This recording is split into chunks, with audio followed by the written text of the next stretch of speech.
السلام عليكم ورحمة الله وبركاته.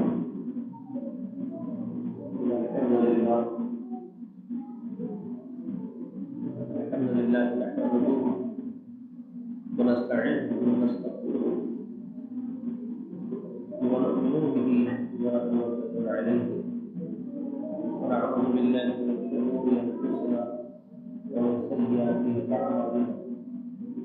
من يهده الله فلا مضل له ومن يضلل فلا هادي له. واشهد ان لا اله الا الله وحده لا شريك له واشهد ان محمدا عبده ورسوله ارسله بالحق بشيرا ونذيرا وداعيا الى الله باذنه وسراجا منيرا. اما بعد اعوذ بالله السميع العليم من الشيطان الرجيم. هو الذي أرسل رسوله بالهدى ودين الحق ليظهره على الدين كله ولو كره المشركون. تعریف حمد و ثنا بڑائی موضوع کی اللہ جل جلالہ و جل شانہ کے لیے لائق و زیبا ہے. درود و سلام ہو تمام انبیاء و تمام مرسلین پر، خصوصاً اللہ کی انگیلت رحمت و برکت نازل ہو نبی آخر الزمان محمد رسول اللہ صلی اللہ علیہ وسلم. اللہم صل علی محمد وعلی محمد وبارک وسلم. محمد رسول اللہ صلی اللہ علیہ وسلم کی لائی ہوئی شریعت، جس کو میں نے اپنا عنوان دین محمد کا نام دے کر کے آپ کے سامنے گزشتہ کچھ دنوں سے اس موضوع پر میں نے تفصیلی گفتگو آپ حضرات سے کی. تو اس درس میں جو ہفتہ واری آپ کی مسجد میں ہو رہا ہے، دین محمد کے نام سے جو درس ہو رہا ہے، اس میں بہت ساری باتیں کے ساتھ ساتھ گزشتہ میں نے وحی کی ابتدا اس طرح ہوئی اس کا تذکرہ آپ کے سامنے میں نے کیا. چنانچہ آپ کو بتایا گیا کہ پہلی وحی جس وقت رسول اللہ پر نازل ہوئی، آپ کی عمر مبارک قمری اعتبار سے 40 برس 6 مہینے 12 دن اور شمسی اعتبار سے آپ کی عمر مبارک 39 برس 3 مہینے 22 دن لگتی ہے. اور وہ رمضان کا مہینہ تھا جس مہینے میں قرآن کی پہلی وحی، بلکہ پورا قرآن جو ہے محفوظ سے آسمان دنیا میں بیت العزہ میں اتارا گیا رمضان کے مہینے میں، اور ایک رات میں جس رات کو قرآن نے قدر و منزلت والی رات مبارک رات قرار دیا. یہ تفصیلی گفتگو آپ کے سامنے گزشتہ کے درسوں میں ہوئی.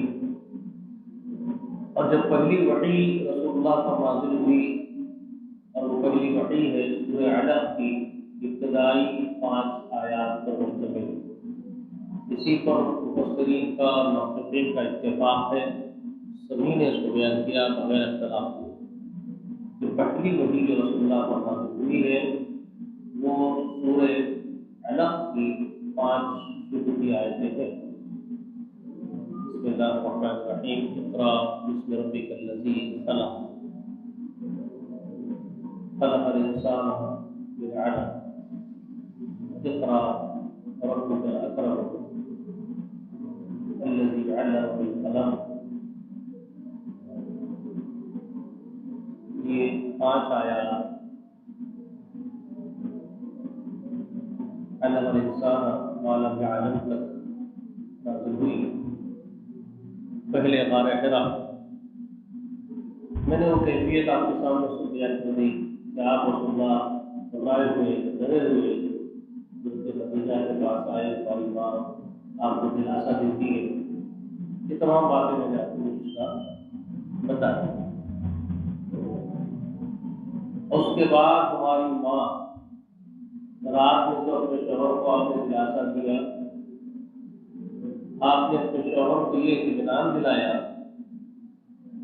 کہ میرے سرکار کا آپ کو ظاہر فرمائے گا اللہ کسی بھی ایسے شخص کو ضائع نہیں کرے گا، یعنی آپ کی تعریف کر رہی ہے، آپ کے بارے میں آپ کو خبر دے رہی ہے، آپ اس بات کا اندیشہ رکھیے کہ آپ کو آپ کی جان کا خطرہ ہے، آپ ڈریے مت اور خدا رکھیے، آپ مطمئن رہیے کہ اللہ رب کی آپ کو ضائع نہیں ہونے دے گا، کیونکہ آپ ایسے ہیں، آپ کے اوصاف حمیدہ کا ذکر کرتی ہے ہماری کہ آپ کمزوروں کا بوجھ اٹھانے والے ہیں، بے سہاراؤں کے لیے کماتے ہیں، ان کی امداد کرتے ہیں، یتیموں کی کفالت کرتے ہیں، یہ آپ کی خوبیاں ہیں۔ میں مفہوم کے ساتھ بیان کر رہا ہوں، وہ مختصر الفاظ میں یہ سب چیزیں ہی بیان کرنا چاہتی تھی ہماری بات۔ آپ کمزوروں کا بوجھ اٹھانے والے ہیں، آپ بے سہاراؤں کے لیے کماتے ہیں، یعنی یتیم ہیں، بیوائیں ہیں، ان کے لیے توجہ کرتے ہیں، یہی آپ کو اوصاف حمیدہ ہے، کیونکہ آپ علیہ السلام نے یہ بات خود ارشاد فرمائی ہے، جو ہمارے بیچ میں احادیث صحیحہ کی شکل میں جو کتب احادیث میں احادیث کو ملتی ہے، ان میں ایک صحیح روایت یہ ہے کہ اللہ کے رسول نے فرمایا، اللہ رب العالمین کے پاس ایسا آدمی جو رات بھر قیام اللیل کرے اور پورا دن بھر جہاد کرتے ہوئے پوری عمر گزار دے، تم میں سے کوئی ایسا بننا چاہے گا؟ صحابہ کیا بولے گے؟ کون نہیں بننا چاہے گا؟ پوری رات اللہ کے حضور قیام میں کھڑے ہونے کا ثواب ملے گی اور پورا دن اللہ کی راہ میں جہاد کرنے کا ثواب ملے گا۔ کون نہیں چاہے گا ایسا عمل کرنا، ایسا اجر مل جائے آخرت کے لیے؟ تو سب نے اس کو پسند کیا اپنے لیے، اور رسول اللہ نے خبر دی ایک حدیث سے کہ جو آدمی بیواؤں کے لیے اور یتیموں کے لیے تگودوڑ کرتا ہے، بھاگ دوڑ کرتا ہے، بیواؤں کا سہارا بننے کے لیے اور یتیموں کو کمانے کے لیے، تو رسول اللہ فرمائے وہ ایسا ہی گویا کہ رات بھر قیام کرنے والا اور پورا دن اللہ کے راہ میں جہاد کرنے والا، عمر بھر قیام اللیل کرنے کا، عمر بھر اللہ کے راہ میں جہاد کرنے کا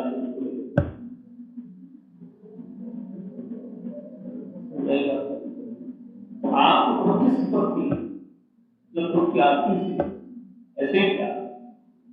تو وہی بات ہماری ماں خدیجہ رضی اللہ تعالی عنہا بنت خولید وہاں پر اس وقت ذکر کر رہی ہے جس وقت رسول اللہ بہت ڈرے ہوئے گھبرائے ہوئے، تو رسول اللہ کی بات یاد دلائے، اللہ کو ضائع نہیں کرے گا، اس کی مخلوق کے لیے آپ خیرخواہ ہیں، بہت بڑی نعمت ہے آپ کی زمین کو، آپ تو اللہ کی مخلوق کے کام آتے ہیں، آپ کمزوروں کا بے سہاراؤں کا بوجھ اٹھاتے ہیں، کمزوروں کے لیے تبدوڑ کرتے ہیں، ان کے لیے کماتے ہیں، ان کو کھلاتے ہیں، خود نہیں کھاتے ہیں، لوگوں کو کھلاتے ہیں۔ بے شمار واقعات آپ کی خود کی زندگی میں ایسے ہیں، آپ خود کھاتے ہیں، لوگوں کو کھلاتے ہیں، بے شمار واقعات ہیں۔ وہ اوصاف عقیدہ کا ذکر کرتے ہیں ہماری ماں نے آزادی رات گزاری پوری صبح کو صحیح بخاری میں روایت ہے، اس کو صحیح بخاری میں ہے، مسند احمد میں ہے، امام مسلم نے بھی اس کو نقل کیا، یعنی یہ صحیح ترین روایت ہے سند کے اعتبار سے، بہت پختہ اور قوی ترین روایت سند کے اعتبار سے۔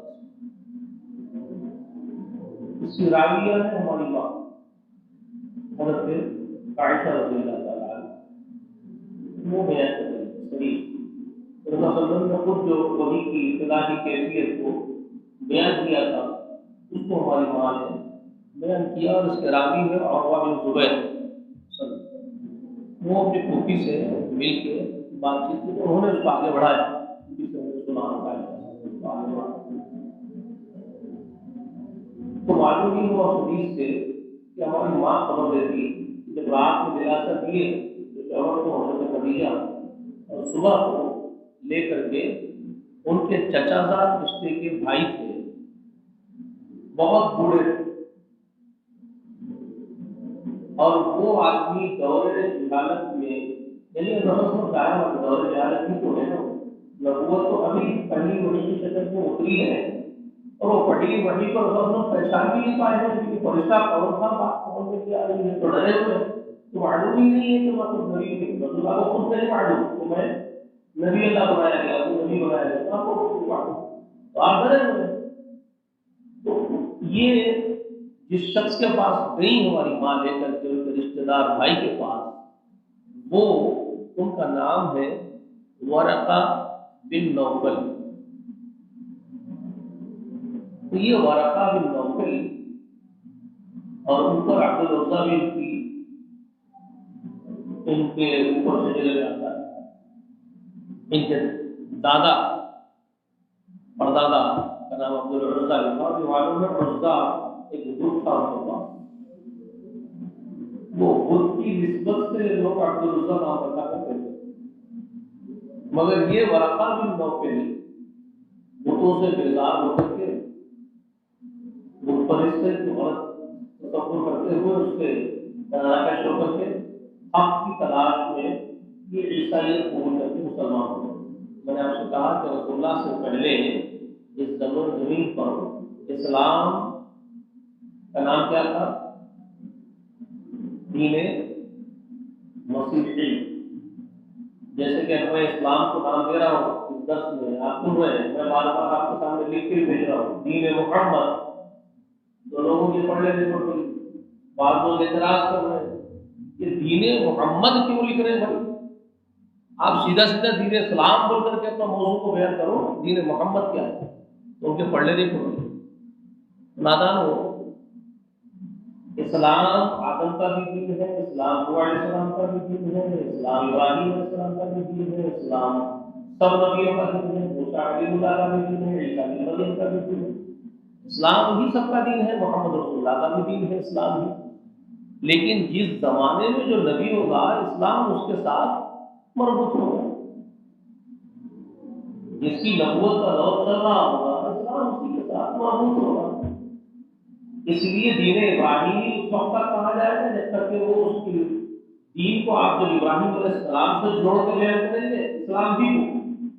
اگر آپ کو ابراہیم علیہ السلام سے اسلام کا تذکرہ جوڑ کے بیان کرنا ہوتا ہے تو بہت سارے مفسرین، مورخین، محدثین، بلکہ اب نہیں ہزاروں برس پہلے سے، خود محمد رسول اللہ کی آمد سے پہلے سے ابراہیم علیہ السلام کا نام لے کر کے اسلام کو بیان کرنا ہوتا ان کے ساتھ جوڑ کر کے، تو لوگ کہتے تھے دین ابراہیم۔ لوگ کیا کہتے تھے؟ دین ابراہیم، تو مطلب کوئی اور دین ابراہیم کو دوسرا دین کا تذکرہ کر رہے لوگ، اسلام کا ہی، اسلام کا ہی تذکرہ کر رہے ہیں، اسلام ہی کے بارے میں انٹروڈیوس کروا رہے ہیں، لیکن دین ابراہیم کہتے ہوئے تو دین ابراہیم کہہ دینے سے اسلام دوسرا دین ہو جائے گا؟ نہیں نا، دین ابراہیم کا مطلب دین اسلام ہی ہے۔ اسی طرح میں جب یہ بات کہہ رہا ہوں دین محمد، تو وہ دین اسلام ہی ہے، میں اس کو محمد رسول اللہ سے جوڑ کے آپ کو سامنے بیان کر رہا ہوں۔ اتنی بات ہے، یہ پڑھے لکھے اس کو جاہل کی بات ہے، پڑھے لکھے جاہل ہوتے ہیں لوگ، ایسے نہیں کہ کوئی الٹا ہوا ایسا ویسا آدمی پوچھتا ہے، بڑے بڑے پڑھے لکھے کانخواہ لوگ پوچھتے ہیں تو تعجب ہوتا ہے، یہ ان کی ضد اور ان کی ہٹ دھرمی ہوتی ہے جو ان کو ایسے باتیں پوچھنے پر آمادہ کرتی ہے، ان کی ضد، ان کی مخالفت ان کو آمادہ کرتی ہے، جبکہ غیر ضروری سوال ہے۔ دین محمد کا مطلب ہی دین اسلام ہے اور دین نہیں، کیونکہ اس کو ہم محمد رسول اللہ سے جوڑ کے بیان کرتے ہیں تو دین محمد کہہ رہے ہیں۔ تو اس وقت رسول اللہ کی آمد سے پہلے جو دین اسلام کا انٹروڈکشن ہوا کرتا تھا تو کس نبی سے وہ مربوط تھا یہ دین اسلام؟ جس نبی پر لانا اسلام، ایمان لانا اسلام کے لیے، اسلام میں داخل ہونے کے لیے اس نبی پر ایمان لانا فرض تھا، ضروری تھا، واجب تھا، اس کے بغیر مسلمان نہیں ہو سکتا تھا کوئی آدمی رسول اللہ سے پہلے۔ تو رسول اللہ کی آمد سے پہلے کون سے نبی تھے جن کے اوپر ایمان لانا ضروری تھا اسلام میں داخل ہونے کے لیے؟ عیسیٰ بن مریم تھے، جو عیسیٰ پر ایمان لاتا تھا اس کو تو وہی مسلمان ہوتا تھا، جو نہیں لایا رسول اللہ کی آمد سے، ٹھیک ہے؟ تو یہ ورقہ بن نوفل دین حق کی اور دین اسلام کی تلاش میں ہی عیسائیت کو ملتی ہے۔ یہ ورقہ بن نوفل کے بارے میں آپ کو بتا رہا ہوں۔ اب یہ کون تھے؟ یہ ہے بذات خود عرب، مشرکان عرب کی بھی قوم میں سے ہے، انہیں کے قبائل میں سے قبیلے کے آدمی ہیں۔ خدیجہ کے حضرت خدیجہ ہماری جو ماں ہیں جن سے پہلے ہیں، ان کے چچازاد بھائی ہیں، جس سے انہیں کے خاندان کے لوگ ہیں، مشرک خاندان کے، مشرک قبائل کے، مشرک گھرانے کے، لیکن اپنے دین سے بیزار ہو کر کے یہ عیسائیت قبول کر لیا، مسلمان ہو۔ تو یہ عربوں میں اور بھی کچھ نام ہیں ان کے سوا جو وہ بت پرستی سے بیزار ہو گئے۔ ان میں سے ایک بہت ہی اہم نام، اہم کردار والی شخصیت، معروف شخصیت گزری ہے، ان کا نام تھا زید بن عمرو بن نفیل۔ یہ ہے ورقہ بن نوفل، اور وہ کیا تھے؟ زید بن عمرو بن نفیل۔ اور یہ کون ہے زید بن عمرو بن نفیل، جن کو آپ اچھے سے پہچان سکتے ہیں؟ رسول اللہ صلی اللہ علیہ وسلم کے ساتھ نسبت والے لوگ ہیں، ان میں سے کس کا تعلق اس کے ساتھ ہے جانتے ہیں؟ رسول اللہ سے منسلک، رسول اللہ کے ساتھ جن کی نسبت تھی، ان میں ایک عشرہ مبشرہ میں سے، عشرہ مبشرہ جس کو کہتے ہیں مسلمانوں کے معاشرے میں، ہمارے محدثین کی اصطلاح، ہمارے سابقہ بزرگان دین کی اصطلاح، بعض لوگ اس پر بھی اعتراض کر رہے ہیں کہ عشرہ مبشرہ نہیں بولنا چاہیے۔ اب یہ غلط بحث ہے، کیوں نہیں بولنا چاہیے؟ کیونکہ لاجک یہ ہے کہ یہ مبشرہ جس کو کہا جاتا ہے، مبشرہ گروہ، یعنی جس کو بشارت دی گئی، بشارت جنت کی۔ تو جیتے جی جن لوگوں کو جنت کی بشارت رسول اللہ صلی اللہ علیہ وسلم دی، وہ عشرہ اس لیے کہتے ہیں کہ وہ 10 آدمی، ابتدائی ایمان لانے والے 10 لوگوں کا نام لے کر کے، ایک روایت میں ہے رسول اللہ نے ان 10 آدمیوں کا نام لے کر کے ان کو بشارتیں دی تھی کہ تم جنتی ہو، تم جنتی ہو، 10 آدمی۔ تو وہ ابتدائی سابقون اولون میں، سابقون یعنی ایمان لانے میں سبقت کرنے والے، پہل کرنے والے لوگوں میں سے وہ 10 نام رسول اللہ نے گنوائے تھے اور ان کے لیے جنت کی بشارت دی تھی۔ تو یہ بعض آج کل کے جو یہ لوگ یہ بول رہے ہیں کہ وہ عشرہ مبشرہ ان کو نہیں بولنا چاہیے، تو ان کے پاس ریزن یہ ہے ان کے بولنے کا، وہ یہ بولنا چاہتے ہیں کہ یہ 10 ہی آدمی نہیں ہے جن کو رسول اللہ بشارت دی جنت کی، ان کے علاوہ بھی اور بہت سارے لوگوں کو رسول اللہ نے جنت کی بشارت دی ہے زمین پر۔ تو یہ عشرہ کہہ کر کے، 10 کہہ کر کے آپ محدود کیوں کر رہے ہیں اس لوگوں کو؟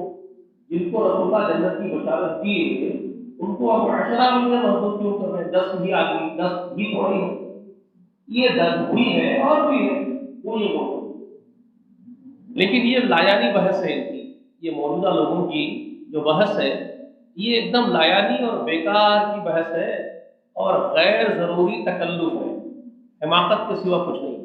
اپنے علم کا روب جھاڑنا ہے اور اپنی بڑائی کا بیان کرنا ہے، ضروری نہیں ہے ایسی باتیں کرنا۔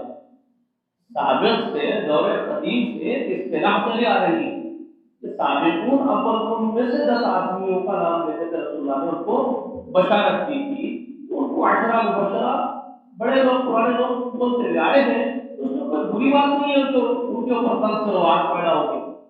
آج اتنے بڑے عالم اپنے آپ کو بتاؤ کہ ہم تمہاری غلطی بتا رہے ہیں، سابقہ جو گزر گئے ہمارے پرانے لوگ، ان کو یہ طعنہ دے رہے ہیں کہ تم جو ہے غلطی کرتے تھے عشرہ مبشرہ بول کر کے، ہم تم سے زیادہ جاننے والے ہیں تو یہ مت بولو۔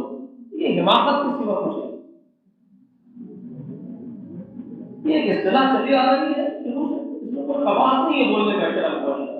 وہ شروع کے 10 لوگ مراد ہیں جو اولون سابقون میں سے ہیں۔ جن کی تعریف کو قرآن میں اللہ نے کی، جو لوگ ایمان میں سبقت لے گئے اولون سابقون ہیں، ان سبقت کرنے والے اولون لوگوں کی تعریف کو قرآن مقدس میں سورۃ توبہ میں اور جگہ اللہ نے کوئی تعریف کی ہے تو اس کو رسول اللہ نے بیان کیا تو تم نے پڑھا۔ خیر، اور لوگ بھی ضرور ہیں جن کو رسول اللہ نے بشارت دی، لیکن جو شروع کے 10 لوگ ہیں جن کا ایک خاص مقام امت میں، خاص بڑا مقام امت میں، ملت میں، ان لوگوں کا ہے 10 لوگوں کا۔ تو ان میں سے ان 10 آدمیوں میں سے ایک نام ہے سعید بن زید بن عمرو بن نفیل۔ یہ سعید بن زید بن عمرو بن نفیل کون ہے؟ یہ اسی جس کا میں ذکر آپ کے سامنے کر رہا ہوں، ایک آدمی کا جن کا نام زید بن عمرو بن نفیل، اور یہ کون تھے اور یہ سعید کون ہے؟ تو سعید اسی زید کے بیٹے جس کا میں ذکر کر رہا ہوں، اور یہ سعید کون تھے؟ یہ سعید عشرہ مبشرہ سے رسول اللہ کو سب سے پہلے ایمان لانے والے گروہ میں 10 لوگوں میں جن کو بشارت دی گئی جنت کی، ان میں سے یہ تھے۔ اور ان کا تعارف مزید آپ کو سمجھنے کے لیے اور آسانی کے لیے، یہ حضرت عمر بن خطاب کے بہن بھائی ہیں۔ حضرت عمر ہمارے خلیفہ دوم امیر المومنین عمر بن خطاب، ان کے بہن بھائی، اور ان کا اعزاز کیا ہے، ان کو کیا مقام حاصل ہے، رتبہ حاصل ہے؟ تو حضرت عمر کا ایمان لانے کا سبب خود یہ بنے سعید، ان کو یہ بھی فخر حاصل ہے۔ حضرت عمر کی بہن کا نام فاطمہ تھا، ایک بہن تھی فاطمہ بنت خطاب۔ ویسے حضرت عمر کی بیٹی کا نام بھی فاطمہ ہے، فاطمہ بنت عمر اپنی بہن کا نام اپنی بیٹی کا بھی رکھتے تھے۔ فاطمہ بنت عمر بھی ہے تاریخ حضرت عمر سے تعلق رکھنے والے لوگوں میں سے، وہ سگی بیٹی فاطمہ، اور سگی بہن کا نام بھی فاطمہ ہی تھا، جو خطاب کی بیٹی فاطمہ بنت خطاب۔ یہ اس فاطمہ بنت خطاب کے شوہر تھے سعید بن زید۔ ابھی حضرت عمر کا ایمان لانے کا سبب کیسے بنے ہیں میں انشاءاللہ آگے گزار دیتا ہوں، لیکن آج میں یہ بتا رہا ہوں کہ اس سعید کے والد کا نام جو زید ہے، ان کے بارے میں بھی صحیح احادیث میں بڑا عمدہ تذکرہ ملتا ہے۔ صحیح بخاری میں امام بخاری خود نقل کرتے ہیں، اور راوی ہے اس کے حضرت عمر بن خطاب کے ہی پوترے سالم بن عمر۔ حضرت عمر کے پوترے، انہوں نے اپنے ابو سے روایت کی، اپنے باپ سے انہوں نے روایت کی سالم بن عمر۔ ان کے بابا کون ہیں؟ ان کے والد عبداللہ ابن عمر ابن خطاب۔ یہ عبداللہ ابن عمر ابن خطاب رسول اللہ کے بہت قریبی اور بڑے چاہنے والے صحابہ میں سے ایک صحابی ہے، حضرت عمر بن خطاب کے بیٹے۔ یہ سنت کے بہت بڑے پیروکار تھے، رسول اللہ کی سنت سے بے پناہ محبت کرنے والی شخصیت تھی صحابہ کے گروہ میں۔ ایک امتیازی وصف ان کو حاصل ہے، رسول اللہ کے دیوانوں میں ایک دیوانہ تھا عبداللہ ابن عمر۔ کبھی ان کے بارے میں آپ کو انشاءاللہ بتاؤں گا۔ اب ان کے بیٹے سالم بن عبداللہ اپنے باپ عبداللہ بن عمر سے روایت کرتے ہیں، یہ فرماتے ہیں اب ان کو رسول اللہ نے بتایا عبداللہ ابن عمر کو، وہ اپنے بچوں کے سامنے ذکر کریں، ان کے بچے ذکر کر رہے ہیں لوگوں کے سامنے، وہ حدیث بن کے آپ کے سامنے آئی۔ رسول اللہ صلی اللہ علیہ وسلم کی ملاقات اس زید سے ہوئی۔ یہ جو زید ہے یہ رسول اللہ صلی اللہ علیہ وسلم سے نبوت سے پہلے کی شخصیت ہے اور پہلے ہی انتقال، رسول اللہ کی نبوت کے ظہور سے پہلے، وحی کے اترنے سے پہلے ہی انتقال کر گئے۔ یہ رسول اللہ صلی اللہ علیہ وسلم کے سینئرز میں سے، بڑے بوڑھوں میں سے، جب رسول اللہ صلی اللہ علیہ وسلم جوان تھے تو یہ بوڑھے تھے، یہ ان لوگوں میں سے۔ جیسے یہ ورقہ کا ذکر کر رہا ہوں، رسول اللہ جوان ہے تو یہ بوڑھے تھے، ورقہ بن نوفل۔ تو یہ پرانے پیڑھیوں کے، یہ پرانی پیڑھی کے لوگ ہیں، رسول اللہ سے پہلے کی جو پیڑھی ہے ان میں کے بوڑھے ہیں، یہ زید بھی اور یہ ورقہ بھی، یہ انہی لوگوں سے۔ اب یہ ورقہ بن نوفل کے بارے میں رسول اللہ خبر دیتے ہیں کہ ان کی میرے سے ان کی ملاقات ہوئی تھی، ایک مرتبہ میں ان سے ملا تھا، تو کچھ ان کی عزت بھی کرتے تھے بہت سارے لوگ، کیونکہ وہ لوگ علم والی شخصیتیں تھیں، وہ علم جانتے تھے، علم کے لیے وقت لگائے تھے، وہ لوگ علم حاصل کیے تھے، تو ان کی تقریر کی جاتی تھی ان کے معاشرے میں۔ تو جہاں پر وہ تھے کچھ لوگ کی مہمان نوازی کے لیے ان کو کھانے پر بلا، ان کے سامنے دسترخوان اور کھانا پروسا گیا زید کے ساتھ، تو رسول اللہ ان کی خبر دے رہے ہیں کہ جب زید کو کھانا دیا گیا تو انہوں نے صاف یہ کہہ کر کے انکار کر دیا کہ میں تمہارا یہ کھانا نہیں کھاؤں گا، کیونکہ وہ بکرے کا گوشت تھا، بکری کا کاٹ کے لائے تھے وہ، اور وہ بتوں کے نام پر ذبح کی گیا ہوا ذبیحہ تھا وہ لائے، تو وہ زید نے کہا کہ میں یہ تمہارے بتوں پر ذبح ہونے والا ذبیحہ ہرگز نہیں کھاؤں گا، منع کر دیا۔ پھر انہوں نے اس وقت رسول اللہ کے بارے میں حضرت عبداللہ ابن عمر خبر دے رہے کہ وہ زید اس وقت یہ بولے کہ دیکھو بکری کو پیدا کرنے والا تو وہ اکیلا اللہ ہے جس نے اس کو پیدا کیا، اس نے آسمان سے اس بکری کے لیے بارش برسائی، اس نے زمین سے اس بکری کے لیے گھاس پتے جھاڑیاں اگائی، تم کو کیا حق ہے کہ تم دوسروں کے نام پر اس کو ذبح کرو؟ یہ تو تم اس پیدا کرنے والے کے ساتھ بے وفائی غداری کرتے ہو، تو میں تمہارا یہ ذبیحہ خدا کے نام پر ہونے والا سلام ہوں۔ ان کے بارے میں رسول نے خبر دی کہ وہ ایسی سوچ والے تھے کب کہ مثلا 70 کی جوان ہے نبوت کا کوئی دور دور تک اشارے نہیں، یہ کہ اللہ یہ کہ صرف تربیت اللہ کی نگرانی میں ہو رہی ہے اور فطرت سلیم پر آپ کو رکھا گیا ہے، لیکن آپ نبی بنائے نہیں گئے، نبی نبوت کا اظہار نہیں ہوا۔ تو نبی صلی اللہ علیہ وسلم بھی ظاہر بات ہے جب اس بات کو کان لگا کر کے آبزرو کر رہے تھے اس آدمی کے، اس بوڑھے کے، تو فطرتاً رسول اللہ علیہ وسلم کے اندر بھی وہ بات کی رمق تھی۔ بات سمجھ جا رہی ہے آپ کو؟ کسی آدمی نے ایسی بات کو کان لگا کر سننا اور یاد رکھنا ہمیشہ، اور بعد میں نبی بننے کے بعد کئی برسوں کے بعد وہ بات کو یاد دلا کے اپنے صحابہ کو بیان کرنا کہ ایک آدمی زید نام کے تھے، اس وقت جب میں بچہ تھا، چھوٹا تھا یا جوان تھا، اس وقت وہ یہ بولے تھے کہ میں ایسا ذبیحہ نہیں کھاتا ہوں، وہ یاد کیوں رہ گیا رسول اللہ کو؟ سمجھ میں آ رہی بات؟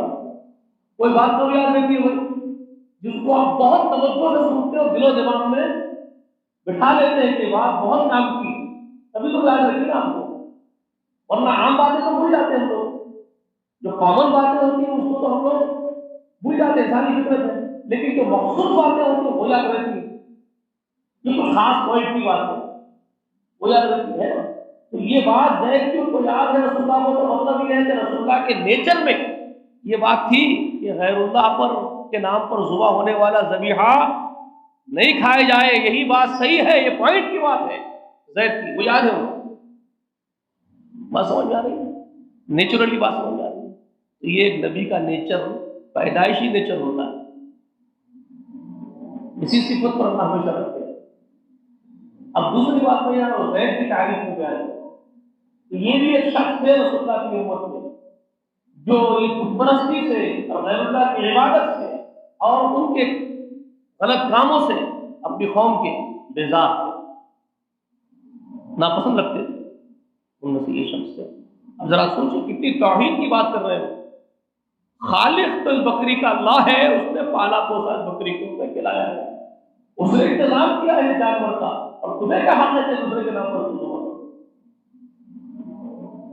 تمہارا یہ خراب ہوئی۔ انہی کے بارے میں بخاری میں امام بخاری ایک اور روایت بھی بتاتے ہیں، یہی غالب سالم بن عبداللہ اس کے بھی راوی ہے، یہ ان لوگوں کے دین سے بیدار ہو کر کے زید بن عمرو بن نفیل، ان لوگوں کے دین سے بیزار ہو کر کے مشرکین کے یہ سفر کر کے نکل گئے تھے دوسرے علاقوں کی طرف، ملک شام کی طرف، ادھر ادھر، اس لیے کہ وہاں اہل کتاب جہاں جہاں ہیں وہاں کا سفر کی، تاکہ آسمانی کتابوں میں کیا باتیں ہیں وہ معلوم کر کے ایک حق دین میں قبول کر لوں، اس غرض سے یہاں سے نکل گئے مشرکین۔ یہودیوں کے بہت بڑے عالم کے پاس گئے، شاید دنیا کا سب سے بڑا مفتی اور عالم ہوگا یہودیوں کا، اور نیک آدمی ہوگا جس کے پاس یہ گئے، کیونکہ یہ روایت یہی بتا رہی ہے کہ اتنی صاف گوئی سے بات کرا وہ یہودی عالم ان سے، مکار نہیں کرتے ایسی بات۔ حدیث میں جو بات ہے وہ میں آپ کو سناؤں گا تو آپ کو بھی سمجھ میں آ جائے گا کہ مکار ایسی بات نہیں کرتے۔ وہ اس آدمی کے پاس جب گئے، اس یہودی کے عالم کے پاس، بہت بڑے عالم کے پاس، اور جا کر کے اس سے پوری آسمانی گفتگو کے بعد بات کی آسمانی کتاب کے بارے میں، اور اس سے یہ پوچھا کہ تمہارے پاس تو موسیٰ نبی اللہ موسیٰ کا دین ہے تم لوگوں کے ہاتھوں میں اس وقت، اگر میں یہودی بن جاؤں تو تمہارا کیا خیال ہے؟ یعنی میں آسمانی دین پر رہوں گا اگر تمہارا دین قبول کر لیتا ہوں۔ تو اس یہودی عالم نے ان سے کہا تم ہمارے دین میں اگر داخل ہونا چاہتے ہو تو ایک بات کے لیے تیار رہو کہ تم کو اللہ کے غضب میں سے ایک غضب والا حصہ اپنے مقدر میں، اپنے تقدیر میں لینا ہو۔ کیا کہا اس نے؟ تم کو اللہ کا ایک غضب جھیلنا پڑے گا ہمارے دین میں آنے کے بعد، اگر تم اللہ کے ایک غضب کو جھیل لینے تیار ہو غصے کو تو ہمارے دین میں آ جائے۔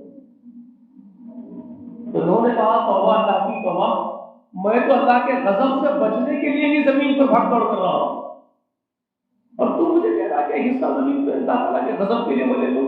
تو میرے اندر اتنی طاقت نہیں کہ اللہ کے غضب کو اٹھا سکوں، میں اس سے بچنے کے لیے ہی تو ڈھونڈ رہا ہوں کوئی راستہ ہو میرے لیے۔ وہ یہودی عالم جو بات کہہ رہا ہے کتنی واضح اور بڑی سے بات بول رہا ہے کہ ہمارے دین میں اس وقت اللہ کا غضب، کہ ہماری قوم ہماری امت اللہ کے غضب کی مستحق ہو گئی، اگر تو آئے گا تو تیرے اوپر بھی وہ غضب ہوگا۔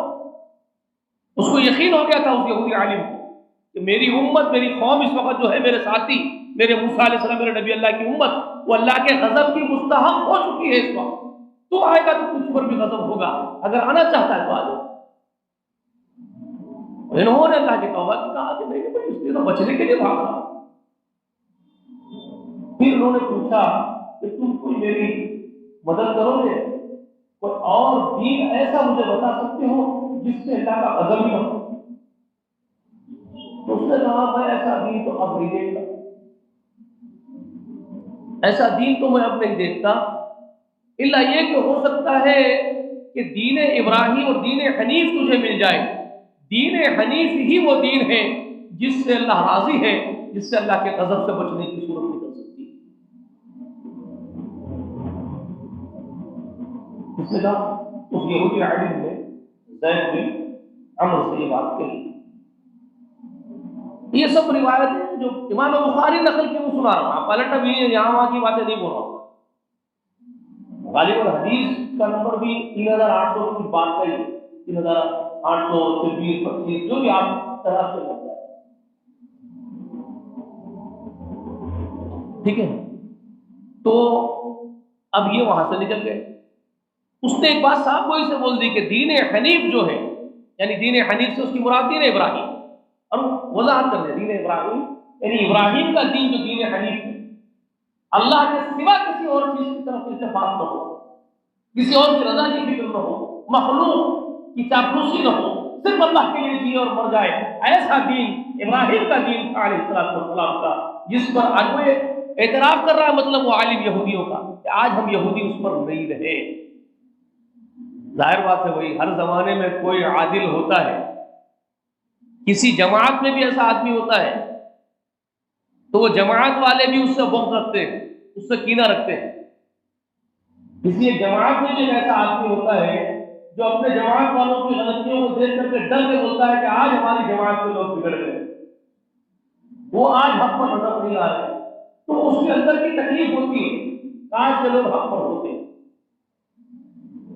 وہی تکلیف کا اظہار ہے وہ یہودی عالم جو کر رہا ہے۔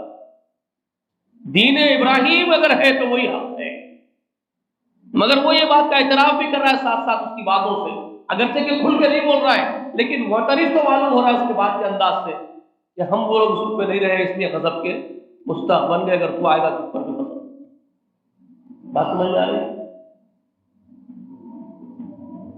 تو ظاہر بات ہے اس کے جو یہودی دوسرے تھے اس کو پسند تو نہیں کرتے ہوئے ہم کو برا بنا، جیسے ہمارے پاس ہمارے جماعت والے بولتے ہیں ارے اس نے کیا بات ہے، سن رہے ہو تو ہمیشہ ہمارے خلاف ہی بولتا، تمہارے خلاف نہیں بولتا کوئی بولنے والا، تم سے دشمنی نہیں ہے اس کو، لیکن اس کے اندر ایک تڑپ ہوتی ہے کہ کاش تم اللہ والے ہوتے، اللہ والے بن جاتے، اللہ کے قریب بندوں میں سے بندے بن جاتے، اس کی تڑپ ہوتی ہے۔ اس وجہ سے وہ تم کو بولتا ہے لیکن چبھتا ہے، کیونکہ اس کا بولنا چبھتا ہے۔ سمجھ میں آ رہی ہے بات؟ ایسا ہوتا ہے اللہ، تو اس نے پھر اتنا اشارہ کر دیا ان کو، زید بن عمرو کو، کہ اگر تم دین حنیف کو پا لیتے ہو تو وہ ہم پا لیں۔ پھر وہ سرگردہ ہو گئے، ڈھونڈنے لگے عیسائیوں کے بڑے عالم و رہبر کے پاس، یہ سوچ کر کے کہ یہودیوں کے بعد یہودیوں کو بھی عیسیٰ علیہ السلام پر ایمان لانا ضروری تھا،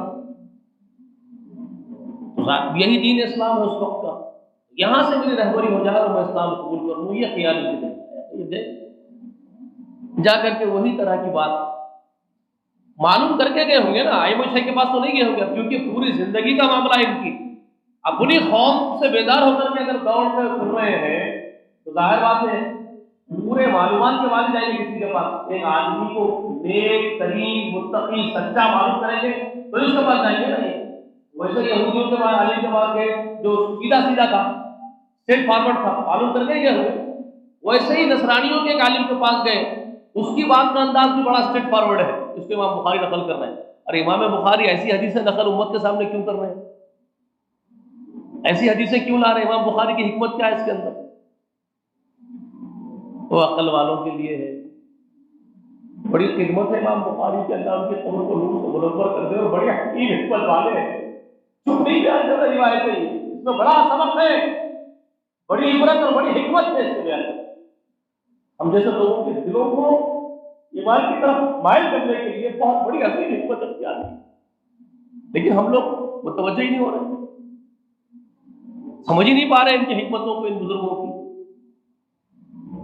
ہم لوگ حدیث کی کتابیں پڑھ رہے ہیں محض سلیبس کی حیثیت سے، جانا ہے مدرسے میں سلیبس رٹ لینا ہے، رٹو طوطے بن کے جانا ہے، امتحان میں حدیثیں لکھ دینا ہے، پاس ہو جانا ہے، اس کے بعد فضیلت الشیخ پڑھ کے آ جانا ہے اور پھر اپنا دھندا کرنا ہے۔ ہمارا انٹینشن یہ ہے، مدرسے کا سلیبس پڑھ کے ڈگری پاس کر لو، سرٹیفکیٹ لے لو، سند لے لو، آگے ہونے کی سند آ جاتی، فضیلت الشیخ کی سند مل گئی، دھندا چالو ہو گیا ہے نا۔ یہ اس لیے نہیں لکھے تھے امام بخاری ایسی حدیث ہے تم دھندا کرو، تو اس لیے لکھے تھے کہ اللہ والے ہو، دل نرم ہو تمہارے دل پسیج ہے۔ کیسے کیسے لوگ اس زمین کی کچھ پر گزرے، اللہ کے لیے کیسا کیسا وقت صرف کرے۔ بھائی عموماً کیا بولا جاتا ہے کہ بات ہمارے تک پہنچی نہیں ہدایت کی اور حق کی، کوئی نبی ہمارے بیچ میں آیا نہیں، اس لیے ہم کوئی مجرم نہیں ہے، ہمارا تک بات پہنچتی تو شاید ہم عمل کرتے ہیں۔ تو یہ زید بن عمرو مثال ہے ایسے لوگوں کے لیے، ایگزامپل ہے کہ نبی کوئی نہیں ہے اس وقت زمین پر، محمد رسول اللہ بھی نبوت کا اعلان ہی نہیں کرے جی، لیکن اللہ کے لیے تکلوڑ کر رہا ہے، حق کے لیے بھاگ رہا ہے، دین حق کی تلاش میں سرگردہ ہے زمین کی پشت پر، یہاں وہاں وہاں جا رہا ہے۔ یہ کیا بتا رہا ہے آپ کو؟ امام بخاری کیوں لایا ہے؟ سمجھ میں آ رہی ہے بات آپ؟ ایسے اللہ والے بھی زمین کی پشت پر گزرے ہیں، نبی نہیں ہے، نبی کی تعلیم نہیں ہے، لیکن نبوت کی تعلیم کے لیے، اللہ کی کتابوں کی تعلیم کے لیے بھاگ رہے اپنے آخرت کے لیے، اللہ سے محبت میں۔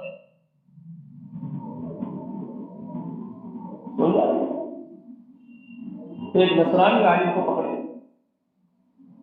تحقیق کر کے پکڑے ہوں گے، اسٹریٹ فارورڈ آدمی کے پاس گئے، راہب کے پاس، اس سے جا کر کے بات کی، اپنے بارے میں تعارف کروائے، بولے کہ میں سرگردہ ہوں حق کے لیے، تو کیا بہتر ہوگا، یہ بات بہتر ہوگی کہ میں آپ کے دین میں آ جاؤں، نصرانیت قبول کروں، عیسائیت قبول کروں۔ تو اس آدمی نے بھی اسٹریٹ فارورڈ ہو سکے، ٹھیک ہے آپ عیسائیت قبول کرنا چاہتے ہیں تو آئیے، لیکن اس کے لیے آپ کو اللہ کی لعنتوں میں سے ایک لعنت اپنے اوپر پھیرنی پڑے گی، کیونکہ اللہ کی پھٹکار اور لعنت ہو گئی ہے اب اس گروپ پر، اس گروہ پر، کیونکہ یہ وہ کام کر گزرے ہیں جس سے اللہ کی لعنتیں ثابت ہو جاتی ہیں۔ اب اپنی قوم کے بارے میں وہ خبر دے رہے ہیں اس آدمی کو، بھلے آدمی کو، کہ بھلے آدمی تو حق کا متلاشی ہے، وہ چاہتا ہے کہ تیری زندگی سنور جائے، لیکن یہاں آیا تو یاد رکھ ایک لعنت دینی پڑے، کیونکہ یہ کوئی شریک ہے جیسے اللہ چاہتا تھا ویسے نہیں ہے ابھی اس وقت، ان پر بھی پھٹکار ہو گئی ہے، لعنت ہو گئی۔ اگر آنا چاہتا ہے تو آجا، موسٹ ویلکم، لیکن ایک لعنت کا مستحق ہو جائے گا یہاں کا۔ سمجھا رہی بات؟ تو انہوں نے وہی بات کہی کہ اس یہودی عالم سے کہا اللہ کے بندے میں تو اللہ کی لعنت سے بچنے کے لیے اپنے آپ کو بچانے کے لیے بھاگ رہا ہوں زمین پر، اور تو مجھے کہہ رہا ہے کہ اللہ سے ایک عادت سیکھنا پڑے گا، تو میں تیرے دل میں نہیں آ سکتا، مجھے لعنت، اللہ کی لعنت برداشت کرنے کی ممکن۔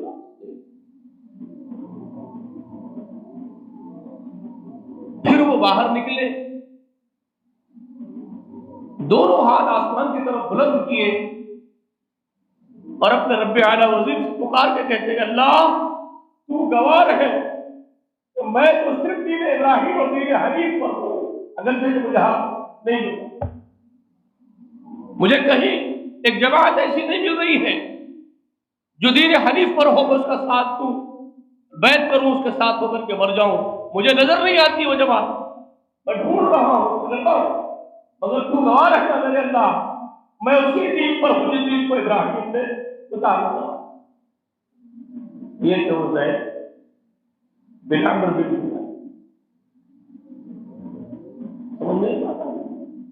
اور اس شخص نے مرنے سے پہلے اپنے بیٹے سعید کو اس بات کی تاکید کی، وہ علم حاصل کر لیے، سب معلوم کر لیے، تو ان کو یہ بتایا گیا یہودیوں کے عالموں کی طرف سے، نصرانیوں کے عالموں کی طرف سے کہ ہم خود بھی ایک ایسے نبی کے انتظار میں ہیں، اب عنقریب وہ نبی کے ظاہر ہونے کا وقت پیشن گوئیوں کے اعتبار سے، جو پرانی پیشن گوئیاں ہمارے پاس ہے نبوت کی، ان پیشن گوئیوں کے اعتبار سے وہ وقت ہم داخل ہونے کو ہے، لیکن ہمیں نہیں معلوم وہ نبی کب دھمکے گا، ہو سکتا ہے کل وہ اعلان کر دے، پرسوں اعلان کر دے، سال بھر کے بعد اعلان کر دے، 5 سال کے بعد اعلان کر دے، ہمیں نہیں معلوم وہ کب اعلان کرے گا اور کہاں اعلان کرے گا۔ زید اپنے بیٹے سے کہہ رہے ہیں، یہ بات کی خبر دے رہے ہیں، مجھے یہ بات معلوم ہوئی ہے کہ یہودی بھی نصرانی بھی جو اچھے لوگ ہیں، ان کے اچھے علماء ہیں، جو اسٹیٹ فارورڈ لوگ ہیں، وہ یہ کہہ رہے ہیں کہ ہم خود انتظار میں ہیں، ایک دین حق اب بہت جلدی ظاہر ہونے والا ہے، ایک آخر الزمان نبی کے آنے کا وقت بہت قریب آ گیا ہے، اب وہ آئیں گے تو ہی دین ابراہیمی اور دین حنیف آئے گا، اب تو لعنت سے انتظار ہے۔ تو یہ بھی اسی کے انتظار میں وقت کاٹ رہے تھے، جب کو احساس ہو گیا کہ میں زندہ نہیں رہوں گا تو اپنے بیٹے سعید سے کہا کہ بیٹا مجھے تو وہ نبوت کا دور نہیں ملا جس کے انتظار میں سب اللہ والے ہیں، شاید تجھے مل جائے، اگر تجھے مل جاتا ہے بیٹے وہ نبی کا اعلان کر دیتے ہیں تو سب سے پہلے دوڑ کے جا کے ان کے ہاتھ پر بیٹھتا ہے، اور انہوں نے اس کی بشارت یہ بھی کی کہ وہ نبی کے بارے میں جو پیشن گوئیاں ہیں، جو اہل علم بتا رہے ہیں کہ وہ عرب لوگوں میں سے، بدویوں کے کسی قبائل میں سے، خاندان قریش میں سے ہوگا۔ وہ بتائی جا رہی ہے باتیں اہل علم کی جانب سے، جو مطالعہ کر کے بتا رہے ہیں کہ وہ عرب میں سے ہوگا، اہل قریش میں سے ہوگا، بنو ہاشم میں سے ہوگا، یہ ساری خبریں وہ سنا دی اپنے بیٹے کو، کہا انتظار کرنا بیٹا، اگر وہ اعلان کر دے تو سبقت کرنا ایمان کی، یہ باپ کی نصیحت بیٹے کا۔ بیٹا بھی خبردار تھا، اللہ کرے سب کو ایسی اولاد ملے، اللہ میرے بچوں کو ایسے صالح بنائے، آپ کے بچوں کو صالح بنائے جو باپ کی خبرداری کرتے ہیں۔ یہ بیٹا اپنے باپ کی نصیحت پکڑا، انتظار میں تھا، وہی ہو سکے جو سابقون اولون میں سے کسی نے جنت کی بشارت کی۔ یہ اس لیے بتایا میں کہ یہ ورقہ بن نوفل بھی ایسی آدمی تھے جیسے یہ زید کا میں ذکر کر رہا ہوں، یہ زید بن عمر کا جو ذکر میں آپ کو کر رہا ہوں نا، یہی خیالات والی شخصیت یہ بھی تھی اس وقت۔ اب ظاہر بات ہے کہ ہم عمری ہوں گے، وہ تھوڑا بہت نیچے اوپر ہوتے ہیں، 5-10 سال ادھر ادھر، انہی کے زمانے کے انہی کے ہم عمر لوگوں میں سے زید بن عمر کے ہی ساتھیوں میں سے، انہی کے ساتھ کے عمر کے والوں میں سے یہ ورقہ بھی ہے، یہ بھی ویسے ہی مشرکوں کے دین سے بیزار تھے، تو یہ بھی اہل حق سے ملاقاتیں کیے، یعنی اہل علم سے، اہل کتاب سے ملاقاتیں کیے، دین سیکھے، عیسائیت قبول کر لیے، کیونکہ اس وقت اسلام وہی تھا تو ان کے ذہن میں آیا کہ عیسائیت قبول کر لینا بہتر ہے۔ اب یہ زید کی جتنی بھاگ دوڑ شاید یہ نہیں کرے ہوں گے کہ اسٹریٹ فارورڈ آدمی سے بھی لا کر کے پوچھ رہا ہو۔ اب انہوں نے بھی معلوم کر لیا کہ یہ دین اسلام اس وقت عیسائیت ہے، یہ انہوں نے قبول کر لی۔ ان کے بارے میں یہ معروف ہے کہ ورقہ بن نوفل بہت اچھے عالم دین، بہترین، عبرانی میں اور عربی زبان میں۔ ظاہر بات ہے عبرانی میں انجیل تھی، انجیل کسی کتاب ہے؟ عیسیٰ بن مریم، تورات موسیٰ علیہ السلام کی۔ تو یہ وہ کتابیں ہیں جو تورات ہے، انجیل ہے، یہ عبرانی زبان میں اور دوسری زبانوں میں جو جس زبان میں جو بات کرتے تھے اس زبانوں میں درج تھی۔ تو یہ تھے عربی، یہ زبان کے عربی ہے، نسل عربی ہے، تو انہوں نے عربی میں بھی انجیل کو لکھا، عبرانی زبان میں بھی انجیل لکھتے تھے اور عربی میں بھی انجیل لکھا انہوں نے، ان کو یہ شرح ورقہ بن نوفل اچھے عالم تھے، بڑے عالم تھے۔ اور کس کے چچا زاد بھائی ہیں رشتے میں؟ کس کے؟ میں نے بتایا نا آپ کو، یہ ورقہ بن نوفل کس کے رشتے کے بھائی ہیں؟ خدیجہ کے۔ اور خدیجہ کون ہے؟ ہماری ماں رسول اللہ علیہ وسلم کی زوج محترمہ ہے۔ اللہ کے رسول رات بھر پریشان ہیں کہ میرے ساتھ کیا ہو گیا، یہ غار میں کون سی مخلوق تھی وہ جو مجھے آ کے دبا دیا، وہ کون تھا وہ دبوچنے والا جس سے آپ کو بخار آ گیا؟ ظاہر بات ہے آپ کو ڈرے ہوئے اور کانپ رہے، بخار سے پڑے ہوئے، یہ میرے ساتھ کیا ہو گیا؟ تو اب اس بارے میں ایسے نئی باتوں میں اگر مدد لی جائے گی تو فطرتاً آپ کس سے بات کرتے ہیں بھائی؟ اگر آپ کے ساتھ ایسا مسئلہ پیش آ جاتا ہے تو ہم لوگ کس سے ملتے ہیں؟ جاننے والے بڑوں سے ملتے ہیں، جن کے علم والے جو ہمارے خاندان میں، قبائل میں، جو ہمارے لوگوں میں جو زیادہ علم رکھتے ہیں ان سے جا کر کے بات کرتے ہیں کہ بھائی ایسا کیوں ہوا ہوگا، ذرا دیکھو، ظاہر فطری بات ہے۔ تو خدیجہ ہم اپنے شوہر کو لے کر کے ان کے پاس پہنچی ہوئے، ان کے پاس ورقہ بن نوفل کے پاس، اور اس وقت ان کا ذکر کی رات کا کہ ایسا ایسا ہوا ہے رات میں چچا۔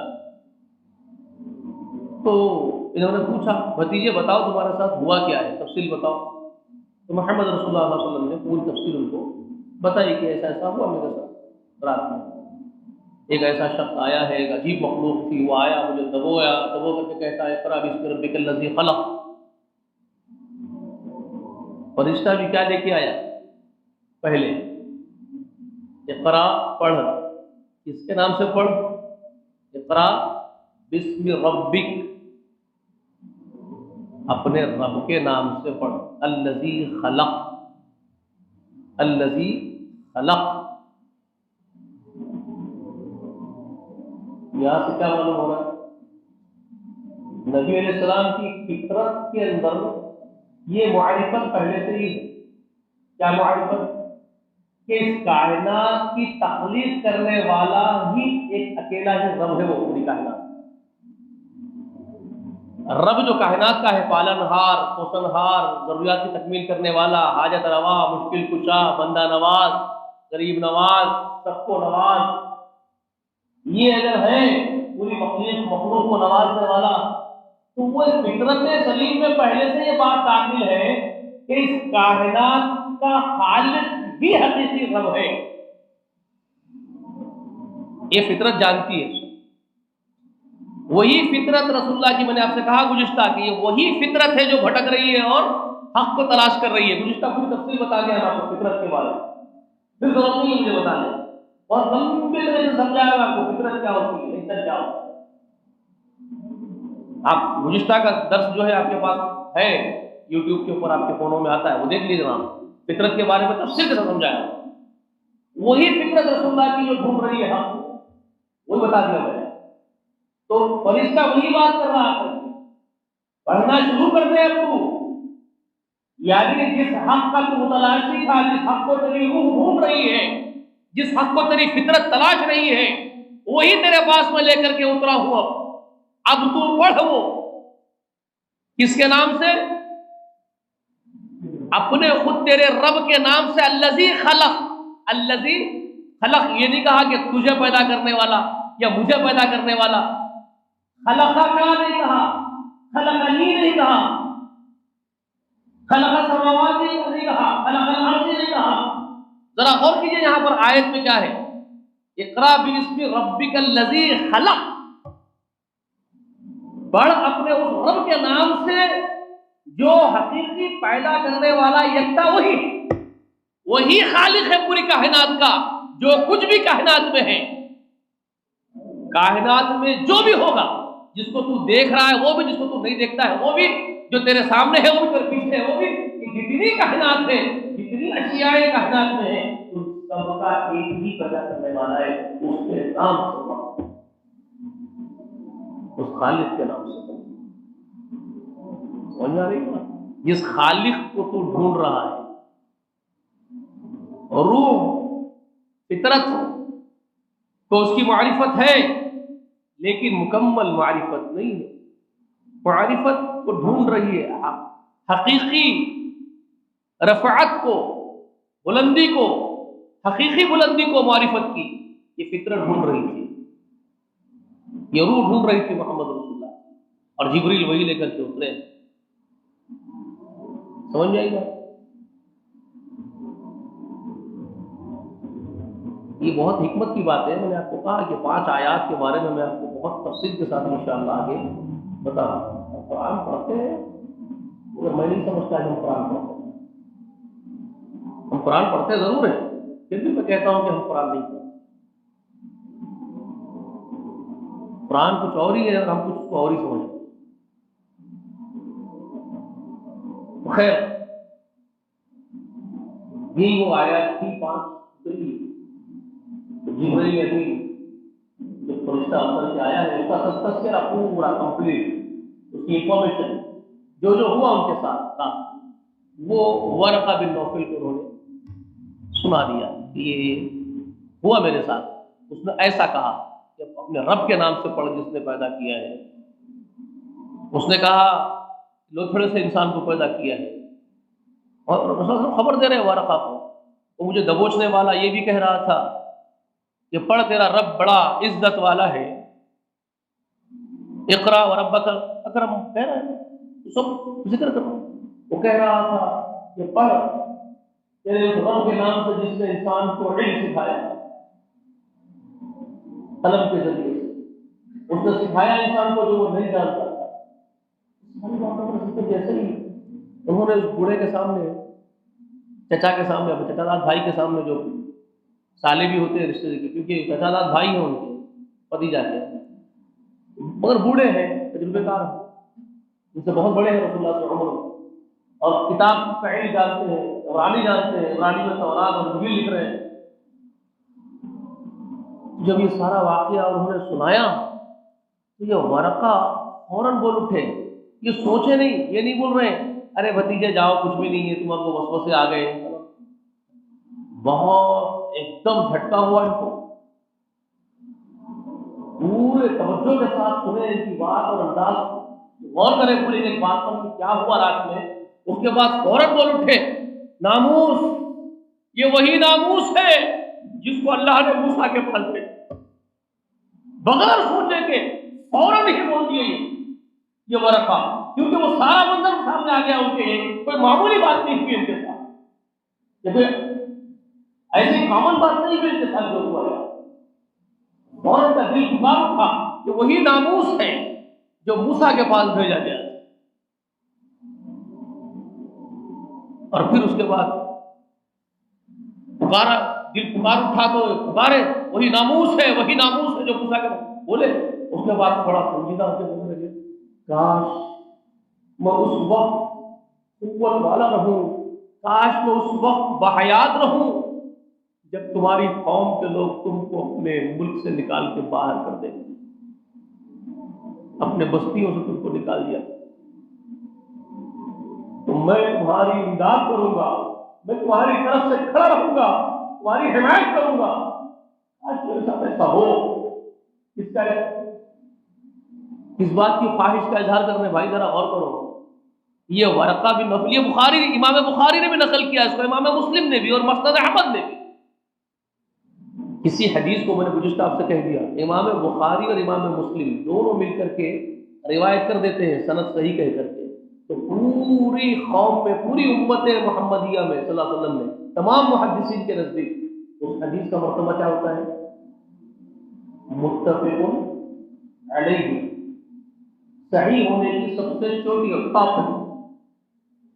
امام بخاری اور امام مسلم دونوں بیان کرتے ہیں۔ اب یہاں مسند احمد میں بھی ہے، بخاری میں بھی ہے، مسلم میں بھی ہے، صحیح سند کی پختہ ترین روایت ہے، ہماری ماں اس کی راوی حضرت عائشہ ہے۔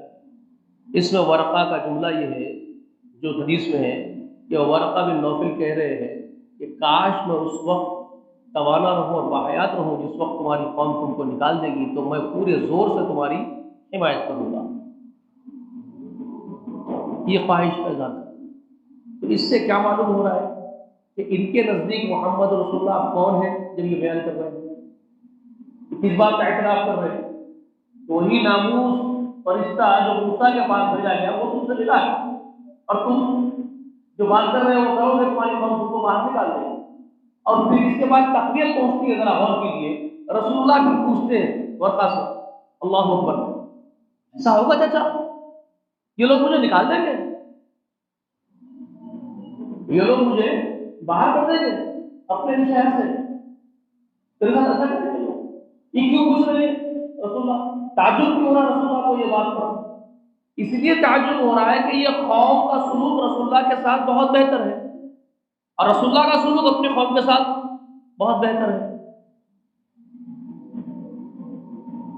یہ پوری قوم رسول اللہ کو امین صادق کہتے ہوئے پکارتی ہے، اپنی امانت ادا کرنے کے بعد رکھاتے ہیں یہ لوگ۔ تو جب اتنا عزت کرنے والے، اتنی ہمدردی رکھنے والی یہ قوم میرے سے، تو یہ قوم ایک دم ایسا بے وفا ہو جائے گی، ایک دم رکھی ہو جائے گی کیا؟ ایک دم میری مخالفت بن جائے گی کیا؟ مجھے نکال لیں گے کیا؟ یہ خیال رسول اللہ کو آیا، اور یہ خیال آنا کوئی اچھبے کی بات نہیں، فطری بات ہے۔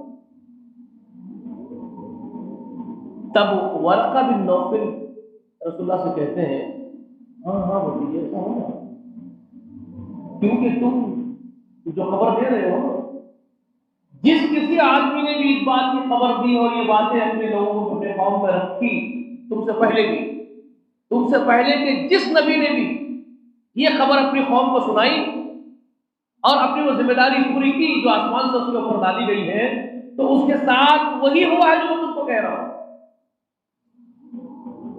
اس کے قوم کے لوگ اس کے مخالفت کریں، بڑی تعداد میں اس کے مخالفت پر وہ اڑائے اور بڑے زور کے ساتھ مخالفت کریں، یہاں تک کہ اپنے بستیوں سے نکال کر کے باہر ان سے پہلے ایک ہوا، اور وہ پیش کرنے والا اس پہلے کی قوم میں بھی اس کی قوم میں کا سب سے امین صادق سچا ہی ہوا کرتا تھا، قوم اس کی بھی عزت ہی کیا کرتی تھی، مگر اچانک لوگ بدل جاتے ہیں یہ بات کرنے کے بعد۔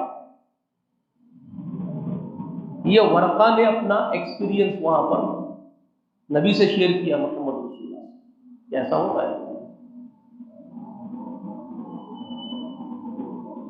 اللہ کی قسم ہے اس کا تجربہ مجھے بھی ہوا ہے، میں ایسے ہی مسجد میں بول رہا ہوں، اللہ کی قسم ہے اس کا تجربہ مجھے بھی ہوا ہے زندگی میں۔ میں ورقہ بن نوفل کے اس ایکسپیرینس کو دل و جان سے قبول کر کے کہتا ہوں کہ بات بالکل حق بجانب بات ہے، اور یہ میرے آقا محمد رسول اللہ کی زبان سے حضرت عائشہ نے سن کر کے ہمارے سامنے بیان کی، تو اس کو تو رسول اللہ کی زبان کی تصدیق بھی حاصل ہے۔ ایسا ہوتا ہے، سمجھ جا رہی بات؟ آپ حق بات بولے اور لوگ آپ کو عہدے سے نہ ہٹا دے، ذمہ داری سے نہ ہٹا دے، یہ نہیں ہو سکتا، یہ ہو ہی نہیں سکتا۔ آپ حق بات بولے تو لوگ آپ کو عہدے نہیں دیں گے بلا کر کے، آپ کو پھول کے ہار نہیں پہنائیں گے، مٹھائی کے منہ میں مٹھائی کے لڈو نہیں رکھیں گے آپ کے، یاد رکھیے، یہ ہو ہی نہیں سکتا۔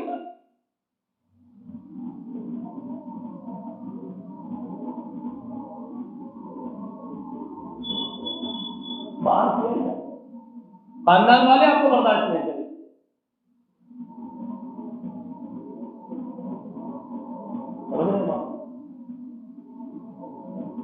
اپنے بھی خفا مجھ سے، پرائے بھی ناخوش، کیونکہ میں زہر حلال کو کبھی کہہ نہ سکا قند. اقبال رحمہ اللہ کا شعر ہے یہ. ہو سکتا ہے کچھ اور کرپشن کی ضرورت ہو اس شعر میں، لیکن مفہوم کے اعتبار سے یہی الفاظ ہے جو میں آپ کو بول رہا ہوں. اسی طرح سے بولا ہوں اقبال، اپنے بھی خفا مجھ سے پرائے بھی ناخوش. یہ کیوں؟ اپنے بھی مجھ سے خفا کیوں ہے اور پرائے بھی مجھ سے خوش نہیں ہے، کیوں ایسا ہو رہا ہے؟ وہ کہتے ہیں کہ میں نے کبھی زہر حلال کو خند نہیں کہا، زہر کو زہر ہی بولتا رہا. میں کبھی اس طرح کی بات نہیں کر سکا کہ لوگوں یہ زہر نہیں ہے، یہ امرت ہے، یہ مٹھائی ہے. میں ایسی چاپلوسی نہیں کر سکتا. میں حق کو حق بولتا رہا، لوگوں کو برداشت نہیں ہوا، اپنے بھی مجھ سے خفا ہوئے اور پرائے بھی مجھ سے ناخوش ہیں میری اس خطا پر کہ میں حق کو حق بولتا ہوں. اور رسول اللہ نے کیا کہا حق کے بارے میں؟ رسول اللہ نے حق کا تعارف کیسے کروایا ہے؟ صحیح حدیث ہے رسول اللہ کی، سنیں گے؟ الحق مر، صحیح حدیث ہے، الحق مر. رسول اللہ فرما رہے ہیں حق کڑوا ہوتا ہے، میٹھا نہیں ہوتا. حق میں چاشنی نہیں ہے، چاپلوسی حق میں نہیں ہے. حق کڑوا ہوتا ہے جس کو نگلنا ہر ایک کے بس کی بات نہیں. سمجھ رہے ہیں؟ یہ ہوتا ہے، یہ انسانی نیچر ہے، یہی اس معاشرے کی تقدیر ہے. انسانی معاشرے، انسانی محورے، یہاں ہمیشہ حق بولنے والا برداشت نہیں کیا.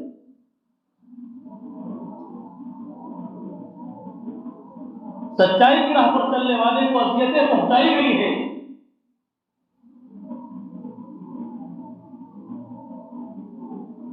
گویا کہ سچ بولنا ایک جرم تھا جس کا خمیازہ اس معاشرے میں اللہ والوں کو بھگتنا پڑا. یہ ہوا ہمیشہ سے ہوا. تو ورقہ بن نوفل اسی کی قبر رسول اللہ کو دے رہے ہیں. ایک وقت آئے گا تمہاری قوم کے لوگ تم کو اپنی بستی سے نکال دیں گے. تو رسول اللہ بڑے تعجب کا اظہار کرتے ہوئے پوچھ رہے ہیں کہ تو اتنے خیر خواہ ہیں میرے اس وقت، کیا یہ ایسا کریں گے؟ تب ورقہ بن نوفل کہتے ہیں کہ تم سے پہلے بھی اپنے خیر خواہوں کے ساتھ لوگوں نے ایسا ہی کیا ہے تمہارے ساتھ بھی. اور پھر خود اپنے بارے میں جو خواہش کا اظہار کر رہے ہیں، اگر میں بحیات رہا اور قوت والا رہا تو میں تمہاری جانب سے کھڑے ہو کر کے ٹکرا جاؤں گا، تمہاری حمایت کروں گا. یہاں سے کیا معلوم ہو رہا ہے کہ رسول اللہ کو نبی ایکسپٹ کر لیے، اگرچہ کہ اس میں اختلاف ہے، اس مسئلے میں اختلاف ہے امت کے اندر. ورقہ بن نوفل کو صحابی رسول ماننے تیار نہیں ہے ایک گروہ، اور ایک گروہ رسول اللہ کا صحابی مانتا ہے. اختلاف، کچھ لوگ صحابی مانتے ہیں رسول اللہ کے، کچھ لوگ صحابی نہیں مانتے. ایک اچھے نیک آدمی مانتے ہیں لیکن صحابہ کو شمار نہیں کرتے. لیکن میں ان کے ساتھ ہوں جو صحابی مانتے ہیں. امام بہقی رحمہ اللہ اور دیگر طبری وغیرہ، امام طبری ہے یا قرطبی ہے، کچھ بعض لوگ ہیں جن کے بارے میں پڑھا ہوں کہ وہ اس بات کو تصدیق کے ساتھ قبول کرتے ہیں کہ وہ صحابی ہے رسول اللہ.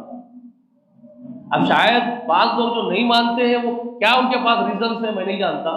ہو سکتا ان کے پاس ریزن یہ ہو کہ اگر ورقہ بن نوفل کو صحابی مان لیا جائے تو وہ سب سے پہلا مسلم وہی ہوگا.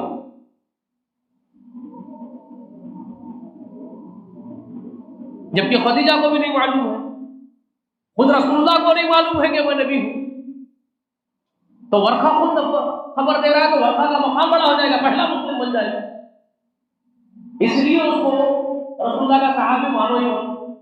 شاید یہ انٹینشن ہو کہ اس کے صحابی ہونے کو قبول نہیں کیا جاتا.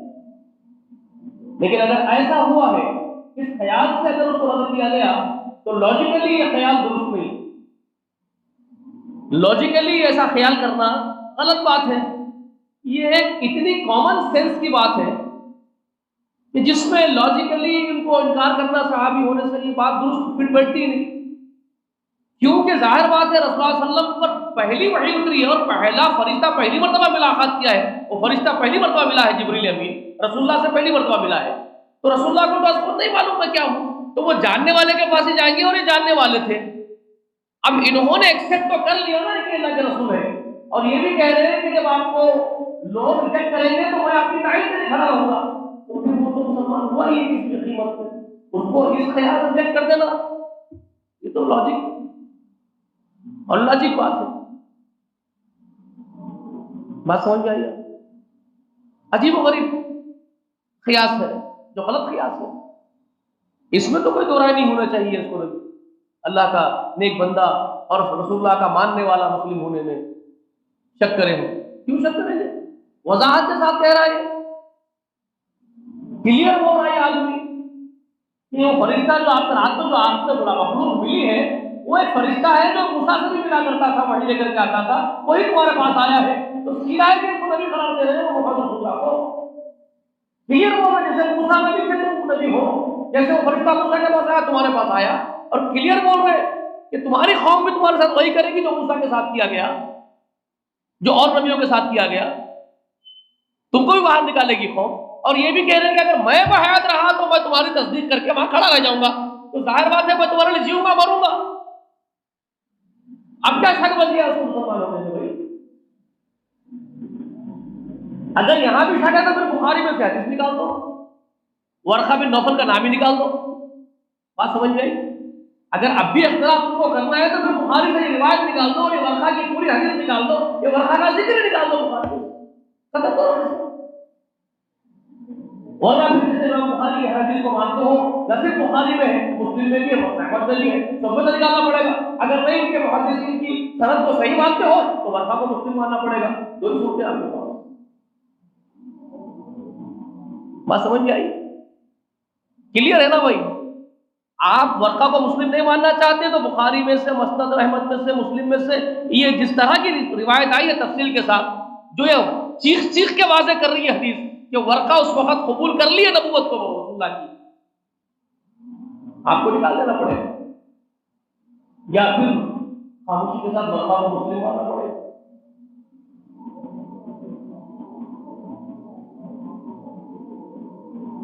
ورنہ اس کو کافر بنا دو گے، تو میں کیوں کہہ رہا ہوں ایسا؟ تو لاجیکلی اس کو کافر بنا دو گے اگر تم اس کو مسلم نہیں کہو گے۔ کیوں میں ایسا کہہ رہا ہوں؟ کہ کسی عیسائی کے لیے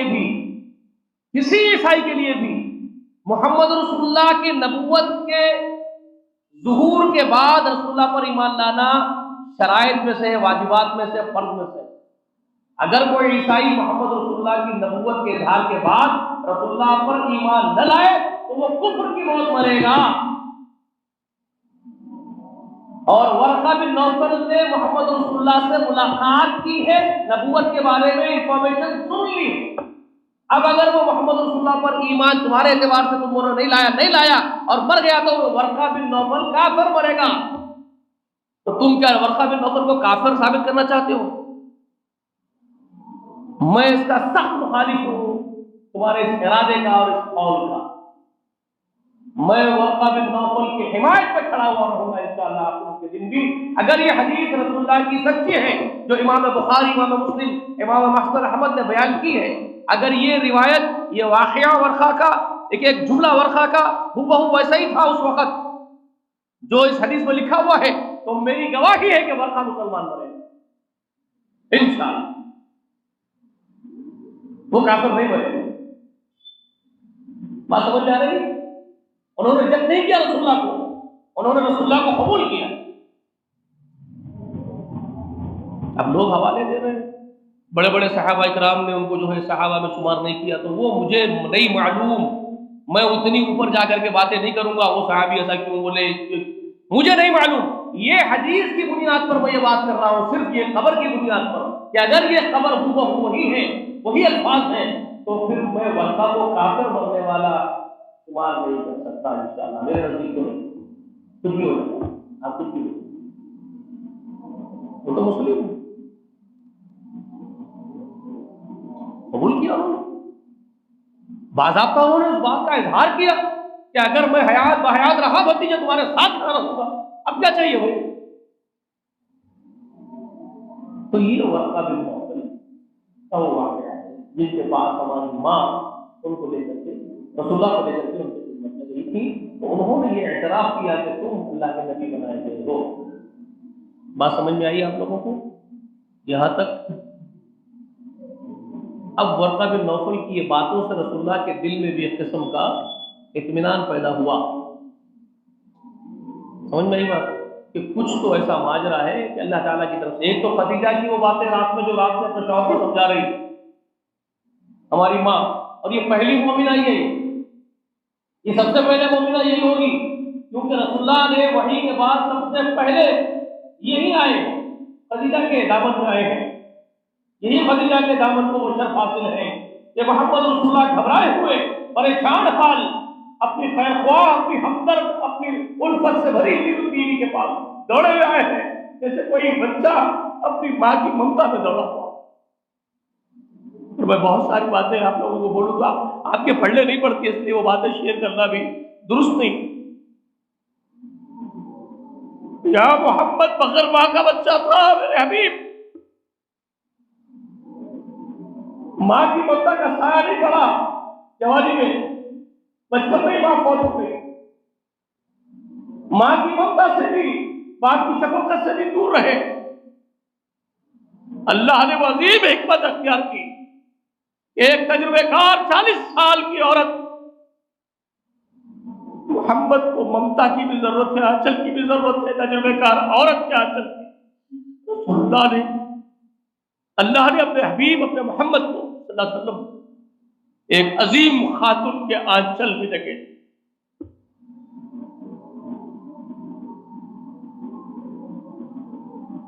آپ بولے کیا بول رہے ماں کی ممتا اور بیوی؟ ارے بابا آپ کو باتیں آپ کے پڑھنے لکھو، آپ یہی ظاہر پر دیکھتے رہتے ہیں یہ ماں کا مقام ایسا، یہ بیوی کچھ اور کام کے لیے ہوتی ہے، آپ کی سوچ وہیں تک محدود ہوتی ہے، اس لیے عوام اللہ صلی اللہ علیہ وسلم سے باتیں کرنا مناسب نہیں ہے۔ اپنا جو میں آپ کو جا کے سوچ رہا ہوں آپ کو کیا بولوں، کیا ضرورت تھی اس وقت اللہ کے اس حبیب کو ایک ایسی عورت ممتا سے بھری تھی جس کی آنچل میں اس کی ممتا کے سائے رکھتا تھا 25 سال کے محمد رسول اللہ کو اگرچہ کہ بیوی بنایا ہے لیکن محبت شفقت اسی نوعیت کی۔ جب آپ اس پہاڑ پر ڈر گئے گھبرا گئے تو آپ کہیں اور نہیں گئے، چچاؤں کے پاس نہیں بھاگے، خاندان قبیلے میں نہیں بھاگے۔ سوچو جبل نور کے اس پہاڑ سے، اس پتھروں کے اوپر سے دوڑتے اترتے مکے میں چچا کے پاس بھاگ جاتے، ابو طالب کے گھر چلے جاتے۔ ابو طالب تو باپ سے زیادہ ان کے لیے محبوب تھے نا رسول اللہ کے لیے، ابو طالب کو تو دادا سپرد کر کے گئے تھے نا۔ ابو طالب عبد المطلب رسول اللہ کے دادا اپنے پوترے کو کس کے حوالے کیے تھے؟ ابو طالب کے، اور باپ کی محبت شفقت کھولتے رہے تھے اس کو ابو طالب دے رہے تھے، تو رسول اللہ سیدھے پہاڑ سے اتر کے ابو طالب کے دامن میں بھاگتے نا۔ ایسے وقت جو آدمی انتہائی درجے کا گھبرایا ہوتا ہے، اب اس کو سب سے بڑا سہارا ہونا ہے، وہ جس کو سب سے زیادہ اپنا سمجھتا ہے اس کے بعد دوڑتا ہے۔ ایسے وقت میں فطری بات بتا رہا ہوں آپ کو، تو وہ اس وقت ابو طالب کے گھر بھاگ سکتے تھے، چچاؤں کے پاس بھاگ سکتے تھے، وہ سیدھے اترنے میں کہاں ہے؟ وہ ممتا بھری خاتون، معلوم ہے رسول اللہ کو کہ اس سے بڑا میرا ہمدرد، اس سے بڑا میرا خیر خواہ زمین کے پشت پر کوئی نہیں۔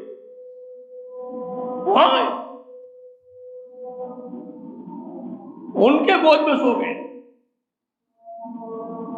اور کہتے مجھے اڑا دے، مجھے اڑا دے، شہید کی بیوی سے خیر خواہ بیوی سے بول رہے ہیں۔ تو وہ بیوی رات میں جو اپنے شوہر کو دلاسا دے کسی اور کا حق نہیں ہو پاتا،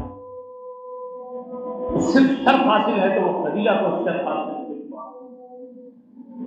اللہ کی قسم رسول اللہ کے تمام بیویوں میں بھی کوئی ایک عورت بھی، کوئی ایک بیوی بھی خدیجہ کے مقام کو نہیں پہنچ سکتی۔ اور یہ بات بولے کہ میں یا میری کیا بات ہے، میں کیوں بولوں گا یہ بات، کس کے کیا مدارج ہے، کس کے کیا درجے ہیں۔ لوگ بولیں گے گریبان پکڑ کے میرا تو کون ہوتا ہے بولنے والا، کوئی اور بیوی نہیں پہنچ سکتی۔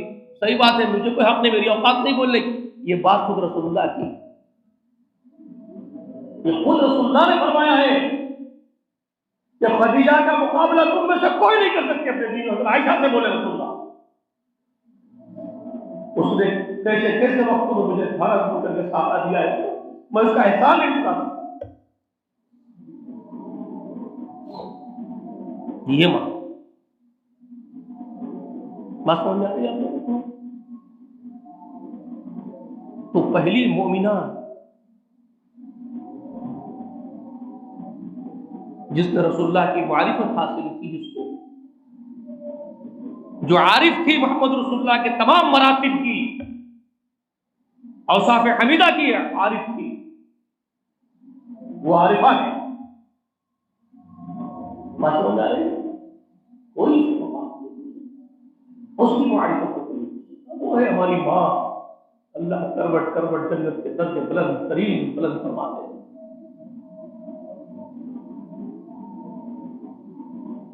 انہوں نے لے کر کے پھر ورقہ بن نوفل کے پاس سنت ہو گئی. وہاں سے یہ باتیں معلوم ہو گئی تو رسول اللہ صلی اللہ علیہ وسلم کو جو تسکین ملی ہے، ایک تو اپنی بیوی کے وہ باتوں سے آپ کو تسکین ملی ہے کہ اللہ مجھے ضائع نہیں کرے گا تو میرے ساتھ کوئی برا نہیں ہو رہا ہے. بات سمجھ میں آ گئی کہ میرے ساتھ کچھ برا نہیں ہو رہا ہے انشاءاللہ، یہ بات سمجھ میں آ گئی. پھر ورقہ بن نوفل نے مزید پوری قوت سے تقویت دے دی اس بات کو کہ تمہارا برا نہیں ہو رہا ہے بلکہ تمہارے درجے بلند ہو رہے ہیں، تم نبی بنائے گے. ورقہ نے تصدیق کر دی، مہر تصدیق ہی کر دی سیدھے سیدھے کہ تم نبی بنائے گا. جو موسیٰ سے ملا تھا وہ فرشتہ تم سے ملا، جو موسیٰ علیہ السلام اور نبیوں کے ساتھ ہوا وہ تمہارے ساتھ ہوا، اور میں تمہارے ساتھ رہوں گا. اس سے بڑی بھارت سے تب رسول اللہ صلی اللہ علیہ وسلم کو تھوڑا سا تسکین ملی. تو پھر ہمارے آقا علیہ السلام سنبھل گئے. اس کے بعد انہوں نے پھر واپس پھر چلے گئے. معلوم نہیں ہے آپ لوگوں کو شاید یہ واقعہ ہونے کے بعد پھر وہ اعتکاف سے آئے تھے، اعتکاف چھوڑ کے آئے تھے. میں آپ کو بتایا نا 3 سالوں سے اعتکاف کر رہے تھے غار حرا میں جا کر. وہ آئے، یہ واقعہ ہونے کے بعد بخار آ گیا، سب کچھ ہوا، ورقہ سے ملاقات ہوئی، تصدیق ہو گئی، اب ذرا سنبھل گئے. پھر واپس گئے 2 دن کے بعد جا کر کے اعتکاف مکمل کی چھوڑ کے آئے تھے. اب اس کے بعد راستے میں واپسی میں جو ہوا وہ بھی میں آپ کو بتاؤں گا آئندہ کے درس میں انشاءاللہ. جب اعتکاف پورا کر کے لوٹے یا اعتکاف کے لیے پہاڑ پر گئے اس وقت کیا ہوا، یہ ساری چیزیں آپ کو بتاؤں گا انشاءاللہ. لوٹنے کے بعد کیا ہوا وہ بتاؤں گا. اور جو اختلافات ہیں وہی اس کے بعد بند ہو گئی تھی. جو پہلی وہی اتری اس کے بعد وہی بند رہی، پھر وہی نہیں اتری تو کتنے دن نہیں اتری تھی، پھر وہی اتری تو کون سی وہی اتری. یہ انشاءاللہ آگے تفصیل آپ کو بتاؤں گا. تو میں یہ سمجھتا ہوں کہ آپ حضرات ضرور سننا ہی چاہیں گے انشاءاللہ وہ تفصیل بھی. تو پھر ضرور حاضر ہوئیے، 7 لوگوں کو لے کے آئیے گا، جو خالد کو لائیے تاکہ اجر میں آپ کا بھی حصہ بن جائے. یہ وہ باتیں ہیں جو لوگوں تک امت رسول تک، رسول اللہ کی امت تک، رسول اللہ کے چاہنے والوں تک یہ بات پہنچتی ہے اور ان کے دل خوش ہوتے ہیں اور وہ عامل ہو جاتے ہیں شریعت پر، اسلام پر. تو انشاءاللہ مجھے بھی اس کا اجر ملے گا انشاءاللہ. مجھے امید پوری توقع اللہ سے، وہ ضائع نہیں کرتا اپنے بندوں کے اجر کو. انشاءاللہ وہ مجھے بھی دے گا، آپ کو بھی اس کا اجر دے گا انشاءاللہ.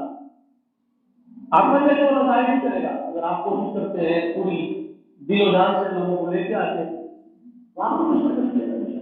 تو ہم کیوں نہیں چاہیں گے کہ اللہ تعالیٰ کے پاس کو اجر ملے؟ ضرور ضائع کیجیے، لوگوں تک پہنچانے کی کوشش کیجیے. نہیں لا سکے تو آج آپ کے پاس اجر کمانے کے آج کل ایک نئے سورسز بھی پیدا ہو گئے. یہ جو سوشل میڈیا وغیرہ جو پیدا ہو گیا ہے، یہ ہم دیکھ رہے ہیں، اس کے ذریعے سے دور تک بات پہنچائی جا رہی ہے. اس میں بھی حصہ لے سکتے ہیں آپ لوگ، اس کو آگے تک فارورڈ کر سکتے ہیں، لوگوں کو ترغیب دے سکتے ہیں اس کی کہ بھائی ایسی بات ہے جس کو سنا جانا چاہیے. جی آپ شیئر کر کے بول سکتے ہیں نا بھائی یہ وہ باتیں تو شیئر کرتے تھے اور پٹھان باتیں بھیجتے رہتے ہیں لوگوں کو، مسخرے بن کے ویڈیوز بھیج لیتے ہیں، یہ بھیج لیتے ہیں. تو بھائی یہ بات بھیج کے لوگوں کو بولو یہ بات سننے کے لائق ہے، آپ کو سمجھو یہ تو کام کر سکتے ہیں، اس میں بھی اجر ملے گا انشاءاللہ، ہے نا. وہ یہ نہیں کہ سوشل میڈیا استعمال کرنے کا اجر ملے گا، نہیں، سوشل میڈیا کا استعمال کرنے کا اجر نہیں کیا وہاں، لیکن سوشل میڈیا کے ذریعے سے اللہ کی اس کے رسول کی باتیں آگے پہنچائے تو وہ ثواب تو ملے گا انشاءاللہ. وہ رسول اللہ کی خدمت کا ثواب ہوگا، اللہ کے دین کی خدمت کا ثواب وہ ملے گا انشاءاللہ. ورنہ میں یہ نہیں کروں کہ یہ بہت اچھی چیز ہے اس کو پہنچاؤ، یہ اچھی نہیں ہوگی، تب بھی اس میں کچھ اچھائیوں کا ایک راستہ نکل کے آیا کہ اچھی باتیں پہنچائی جا سکتی ہے، تب تو اس کو اسی حد تک استعمال کیا جا سکتا ہے نا؟ اب استعمال پہ پابندی تو نہیں ہے نا اس کی، علماء نے فتویٰ تو نہیں دیا سوشل میڈیا کا استعمال حرام ہے مت کرو، کیونکہ سبھی بول رہے ہیں آگے بات کر رہے ہیں اس کے اوپر، تو یہ جماعت کا نہیں، بریلوی حضرات بھی ہیں، دیوبندی حضرات بھی ہیں، جماعت اسلامی کے لوگ بھی ہیں، سلفی حضرات بھی ہیں، اہل قرآن بھی ہیں، اہل شیطان بھی ہیں، سب ہے اس کے اوپر، ہے نا؟ تو ہم اللہ کے رسول کی باتیں اس کے ذریعے سے بھی خوش کر سکتے ہیں، آگے فارورڈ کر سکتے ہیں، تو کریں، کوئی برائی تو نہیں ہے۔ اللہ سے دعا ہے کہ رب کبریا کہنے سے سننے سے زیادہ ہم سب کو عمل کرنے کی توفیق عنایت فرمائے۔ اللہ جب تک ہم کو اس دنیا میں رکھے حقیقی اسلام پر، سچے ایمان پر، رسول اللہ کی بے پناہ محبت کے ساتھ صحابہ کرام رضوان اللہ علیہم اجمعین کے اسی طریقے، اسی احساس، اسی جذبے کے ساتھ جو ان میں اللہ نے عطا کیا تھا، اس کا ادنا حصہ ہی صحیح اللہ آپ جو تقدیر کیے ہیں جس کے لیے وہ آپ بخوبی جانتے ہیں جس کی تقدیر کیا ہے، لیکن ہماری خواہش یہ ہے کہ صحابہ کو جو آپ نے دیا تھا اللہ اس کو عطا ہو، تیری قدرت سے بعید ہے، اس کو جو چاہتا ہماری خواہش ہے چیز دے دے، ہماری حفاظت کرو، ہمارا مددگار بن جا، ہمارے نبی محمد رسول اللہ سے ہماری ملاقات کروا دے، آپ کی شفاعت ہمارے مقدر فرما دے، آمین۔ وآخر دعوانا الحمد للہ رب العالمین۔